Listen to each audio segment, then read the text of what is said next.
안녕하세요. 지음 김지혜입니다. 아이들이 공부도 하고, 영어 학원도 다니고, 피아노 학원도 다니고, 여러 가지 것들을 배우고 있어요. 근데 이런 배우는 것들이 아이 스스로를 성장하고 발전하기 위한 것인데 꼭 보상이 있어야만 하는 친구들이 있어요.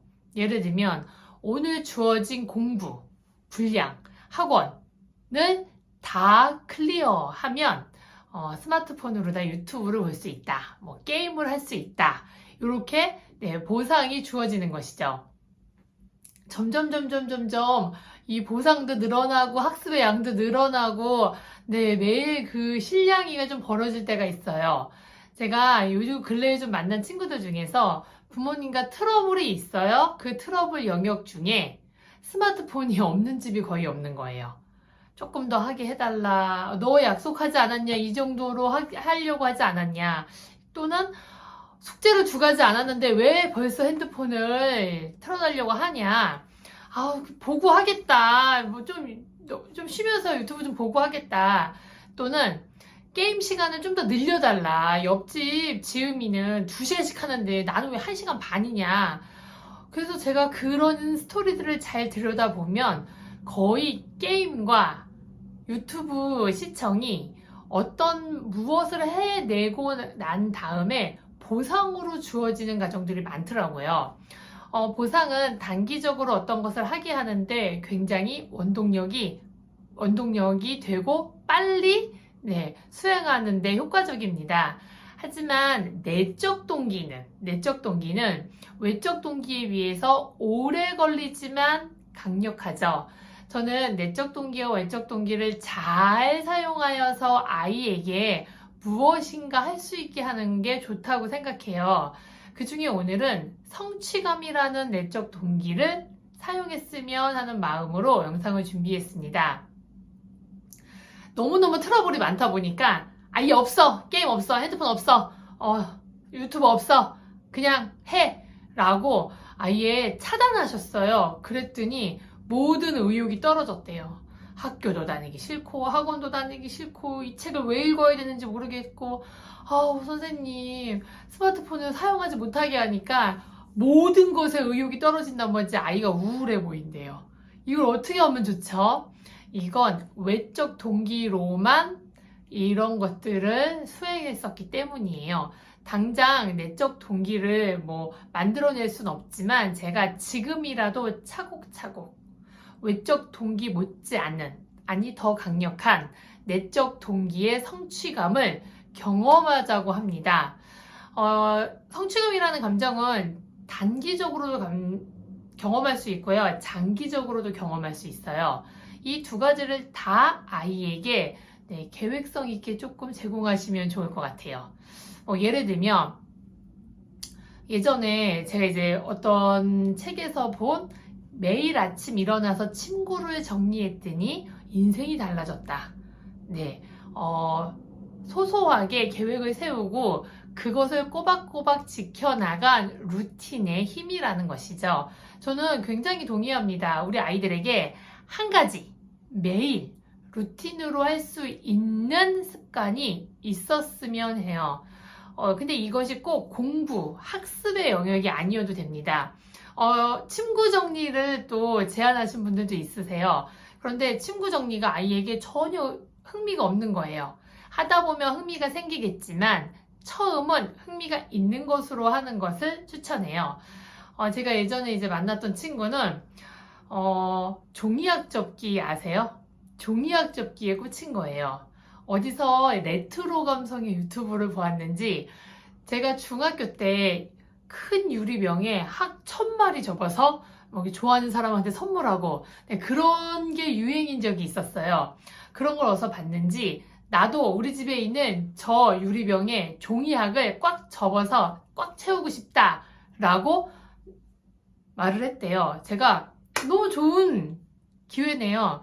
매일 앉아가지고서는 계속 접으면 안 되니까 하루에 10장, 하루에 20장씩 그 유리병을 종이학으로다가 채우는 작업이 시작되었어요. 하루, 이틀, 3일 지나니까 차곡차곡 올라오는데 어느 날 보면 쑥 올라와 있고, 어느 날 보면 쑥 올라와 있고, 아이들 보면서, 우와! 한 장, 두 장, 뭐 이렇게 쪼르르 넣을 때는 잘 몰랐는데, 쌓여가니까, 네, 뿌듯한 거죠. 내가 해냈구나. 해내고 있구나. 성취감을 느낀 거예요. 종이학을 접는 건 영어에도 도움이 되지 않고 수학에도 도움이 되지 않아요. 그런데 성취감이라는 감정을 내적 동기로 다음날 귀찮아도 꼭 접을 수 있는 그 마음을 경험하게 되는 거죠. 저는 외적 동기로 10분 스마트폰 하게 해줄 테니까 종이학 접어서 채워 넣어 보다는 훨씬 더 아이에게 값진 경험이 될 것이라고 생각해요. 단기적으로 할 수 있는 거는 많아요. 예를 들면 큰 레고를 한 달에 걸쳐서 조금씩 만드는 거죠. 한꺼번에 2박 3일 밤새 만드는 게 아니라 이런 걸로 되게 많은 예화들이 있어요. 그런데 제가 여기서 주목해야 될 점은 매일매일 할 수 있는 것, 루틴으로 할 수 있는 어디 가서 하는 게 아니라 집에서 할 수 있는 것. 그 다음에 세 번째는 아이가 조금 흥미있어 하는 것으로 결정하면 됩니다. 저희 아이는 어떤 책에서 보고 아침에 일어나서 침구를 정리하더라고요. 그러더니 학교 갔다 와서 방문 열었을 때 방에 이불이 싹 개져 있으면 뭔가 산뜻하대요. 네, 이런 감정들이 내적 동기가 되는 것이죠. 그 다음에 두 번째는 단기적인 것이 아니라 조금 장기적인 것도 아이에게 제안해 주셨으면 좋겠어요. 방울토마토 기르는 키트를 화분에 넣어서 길렀는데 방울토마토가 안 자랐어요.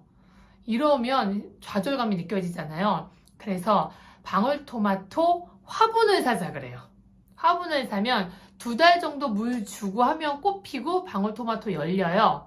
하나, 2개 정도 따서 먹을 수 있는데 사서 먹으면 더 맛있죠. 그런데 2개밖에 못 먹어도 뿌듯하잖아요. 우와, 내가 길렀어. 그러면 2달간의 만족이 느껴집니다. 아유, 2달간의 결과로다가 겨우 방울토마토 2개야? 이렇게 얘기할 수 있지만 이 방울토마토는 마트에서 사오는 방울토마토와 의미가 다르잖아요. 네, 이렇게 비슷한 것으로 제가 예전에 가죽 공예를 배웠었는데 저는 원데이 클래스 가서 이렇게 만드는 거였어요. 그런데 주변에 앉아있는 분들 보니까 4개월, 5개월에 걸쳐서 조그만한 지갑 또는 가방을 만들려고 오시는 거예요. 그러면은 월요일도 오고요. 그 다음 주는 뭐 수요일도 오고요. 거의 일주일에 1-2번씩 오셔서 30분에서 1시간씩 작업을 하고 가시는 거예요. 가죽 작업을. 풀칠해놓고 일주일 기다려야 돼서 네, 더 이상은 진도를 나가지 못해요.